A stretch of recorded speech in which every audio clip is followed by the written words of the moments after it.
Good morning, friends. Thanks for joining me on my walk today. You know, my dachshund Ryman has a big personality packed into a small little frame.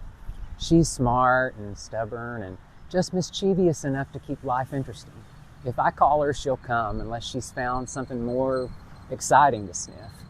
And if I say no, well, she'll grumble under her breath like a teenager told to clean their room. And when she's not getting what she wants, oh well, she'll let you know. The truth is, Ryman marches to the beat of her own little drummer. And while that can be funny and sometimes frustrating, it's also uncomfortably familiar because I do the same thing with God. When the path doesn't match my plans, I drag my feet. When the wait feels too long, I grumble. And when the nudge is towards something unfamiliar, well, I sometimes pretend I didn't hear it at all.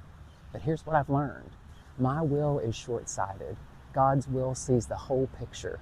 Where I see the inconvenience, there's preparation. Where I see limitation, there is protection. And where I see detours, there is the exact path that will lead me home.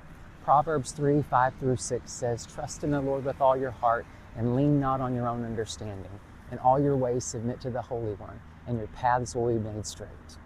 You know, I love Ryman fiercely, even when she's being stubborn.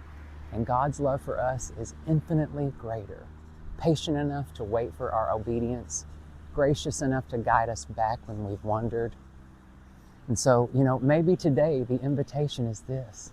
Stop marching to the beat of our own little drum and start listening for the rhythm of God's heart, because the music God plays will always lead to more than we could have ever dreamed.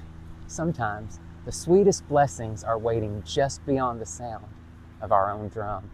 See you on Sunday.